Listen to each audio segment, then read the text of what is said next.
जिंदाबाद।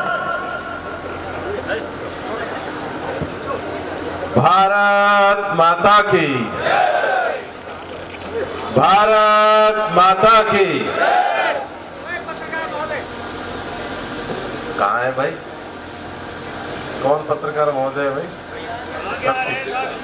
अच्छा इधर आ, ये बीच में ले लो। विपिन विपिन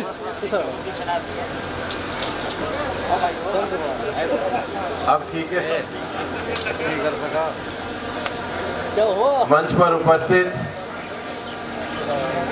में आई बहन सुधा यादव जी, जो भारतीय जनता पार्टी की सबसे बड़ी निर्णय लेने की जो कमेटी है, पार्लियामेंट्री बोर्ड, उसकी सदस्य है।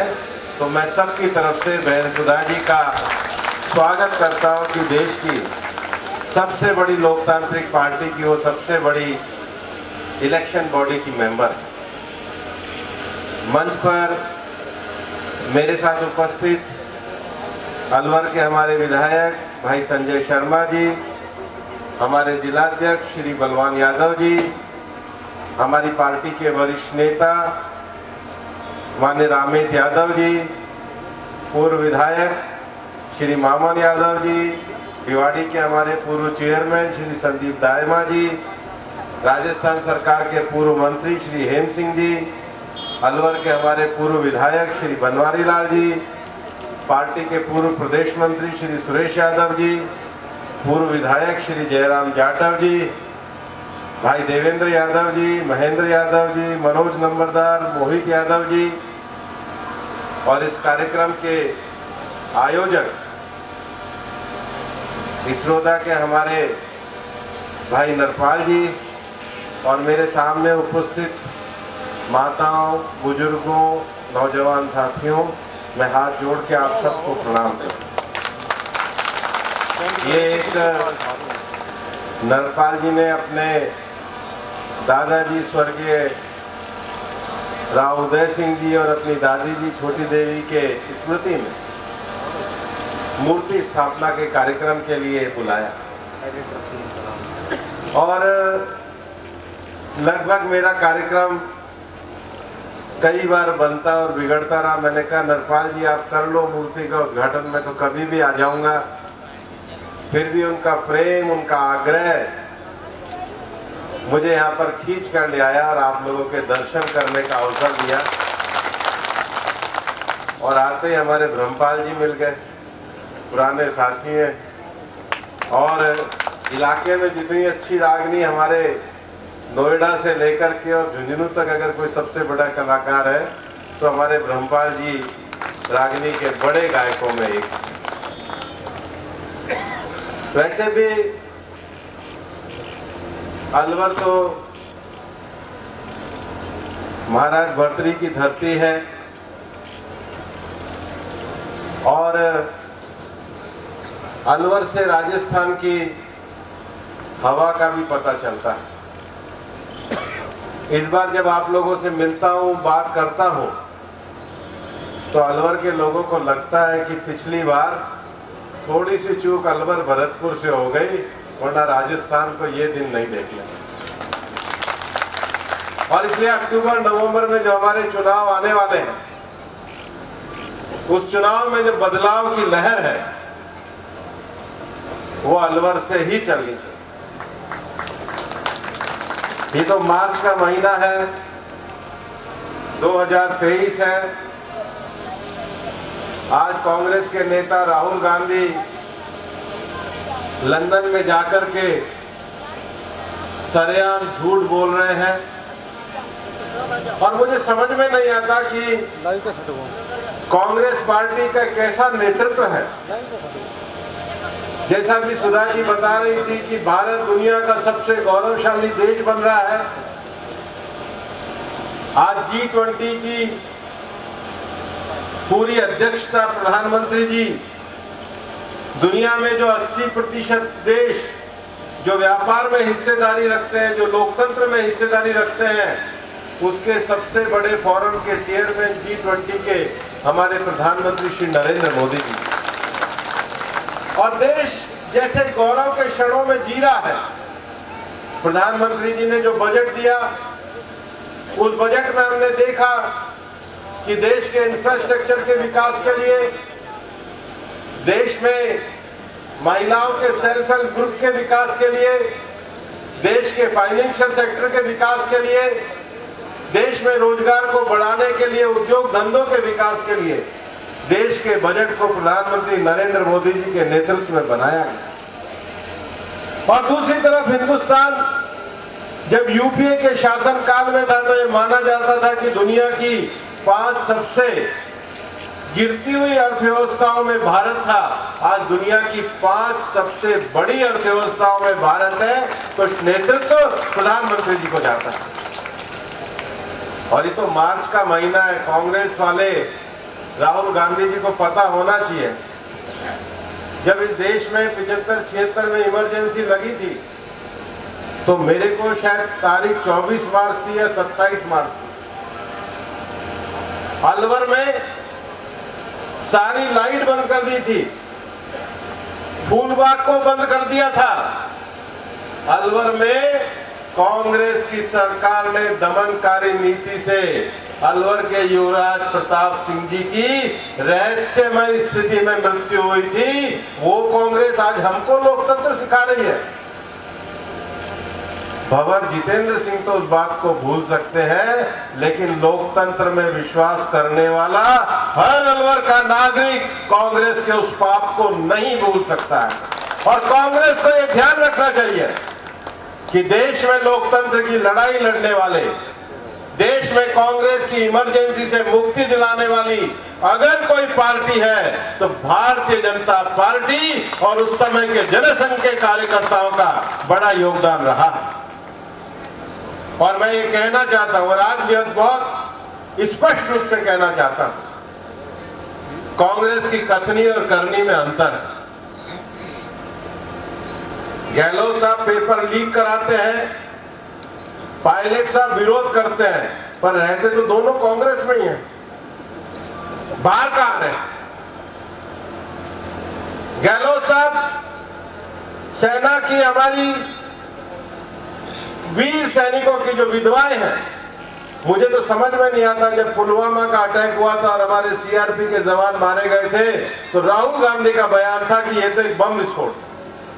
वो अपमान उस दिन राहुल गांधी ने किया, आज अशोक गहलोत जी ने किया, और अंदर रह करके उसको चुपचाप केवल आलोचना कर रहे हैं पायलट साहब, इसके अलावा कुछ नहीं कर रहे हैं। ये सारे एक इकट्ठे हो रखे हैं, इनको सबक सिखाना ये राजस्थान की जनता के लिए जरूरी है। और इसलिए जब यहां भी आए थे तो हमारे कौन से मोड़ पर आए थे? वो मालाखेड़ा मोड़ पर आए थे। और मालाखेड़ा मोड़ पर आकर राहुल गांधी ने कहा मैं मोहब्बत की दुकान खोलने आया हूं। तो भैया अलवर में खोलने आए थे तो लंदन में जाके क्यों नफरत की दुकान खोल रहे हो? लंदन में जाकर के क्यों हिंदुस्तान के लोकतंत्र को और हिंदुस्तान के देश को बदनाम करने का काम कर रहे हो? और इसलिए मैं ये आपको कहना चाहता हूं, आजादी को 75 वर्ष हुए। इन 75 वर्षों में हमने देखा है कि आज भारत गौरव के साथ कह सकता है कि अगर आज भारत का विजय चौक है तो सुभाष चंद्र बोस की प्रतिमा के साथ गौरवशाली भारत। मैं अभी 2 हफ्ते पहले लद्दाख में चुशूल में गया था और हमारे जो पूरा हिरवाल का इलाका है, गुड़गांव है, महेंद्रगढ़ है, झुंझुनू है, सीकर का भी कुछ इलाका है, अलवर हमारा है। यहाँ बचपन से हमारे ब्रह्मपाल जी ने भी रागनी गाई होगी, चुशूल की रागनी बहुत लोगों ने गाई। और मैं भी समझता था कि ये चुशूल में जो हमारे इलाके के सैनिक लड़े हैं, इनकी बहादुरी के किस्से मैं अपने मन में सुनता हुआ काफी समय से सोचता था कभी चुशूल जाने का अवसर मिले। और देश की चीन के बॉर्डर के ऊपर जो हमारे ऐसे 1400 गांव हैं जहां पर लोग, अभी यहां पर तो टेम्परेचर 25 डिग्री होगा, वहां पर -25 डिग्री है। ऑक्सीजन नाम की कोई चीज नहीं है। 200 किलोमीटर तक कोई बस्ती नहीं है। और मेरी आंखों में आंसू आ गए जब मैं चुशूल में, जहां पर मेरा इतने भारत सरकार के मंत्री के नाते गया, इतनी तामझाम थी, तो लग रहा था कि ऑक्सीजन मिले तो काम आगे चले, सांस फूलने लग रही थी। मैं बिल्कुल अपने दोनों हाथ जोड़ के अपने इस अहिरवाल के उन सैनिकों का अभिनंदन करते हुए नमन करना चाहूंगा जिन्होंने -20 डिग्री पे इस देश के लिए अपनी शहादत दी। हमको गर्व है, लेकिन 70 सालों तक चुशूल में केवल एक पत्थर लगा रहा। मेरे को जाकर के मेरा सीना चौड़ा हुआ। प्रधानमंत्री नरेंद्र मोदी जी ने सरकार बनते ही उस स्मारक को गौरवशाली स्मारक बनाया, उसका नाम अहीर धाम करा और अमिताभ बच्चन की आवाज पे आने जाने वालों को चुशूल के वीरों की जो कहानी है वो पूरी रखने का काम ये प्रधानमंत्री नरेंद्र मोदी जी ने किया। और 2018 में उसका उद्घाटन देश के रक्षा मंत्री राजनाथ सिंह जी ने किया। भारत के इतिहास को बुलाने का काम किया गया। जिन्होंने इस देश के लिए बलिदान दिया, कांग्रेस ने सारा का सारा बलिदान मानो एक परिवार से निकल के आया है। देश के हर आदमी, आजादी की लड़ाई लड़ने वाले हर आदमी, देश के योगदान देने वाले हर आदमी को सम्मान देने का काम अगर इस देश के गांव के बसे हुए व्यक्ति को और भारत की भाषा को सम्मान देने का काम किया तो प्रधानमंत्री नरेंद्र मोदी जी ने। और इसलिए आज मैं ये कहना चाहूंगा कि भारतीय जनता पार्टी और कांग्रेस में बड़ा अंतर। कांग्रेस की कथनी और करनी एक नहीं है। अगर कांग्रेस की कथनी और करनी एक होती तो कांग्रेस सरदार पटेल को नहीं भूलती, कांग्रेस नेताजी सुभाष चंद्र बोस को नहीं भूलती, कांग्रेस चुशूल के वीरों को नहीं भूलती और कांग्रेस पुलवामा के शहीदों के महिलाओं का अपमान करने का काम नहीं करती। जिस पार्टी की कथनी और करनी में अंतर है उसको उखाड़ के फेंकना ये अलवर के लोगों की जिम्मेदारी है। कांग्रेस ने, बाबा साहब अंबेडकर ने संविधान बनाया, गांधी जी ने कहा तो शर्मा शर्मी में बाबा साहब अंबेडकर को प्रारूप समिति का अध्यक्ष बनाया। लेकिन जब पहला आजादी का चुनाव आया 1952 में तो बाबा साहब जीत करके लोकसभा में ना आ जाए इसका प्रबंध कांग्रेस ने किया। बाबा साहब अंबेडकर को भारत रत्न कांग्रेस ने नहीं देने दिया। कांग्रेस ने, हमारा इलाका तो सैनिकों का इलाका है, पुलवामा के बारे में राहुल गांधी ने क्या कहा, सर्जिकल स्ट्राइक के बारे में राहुल गांधी ने क्या कहा।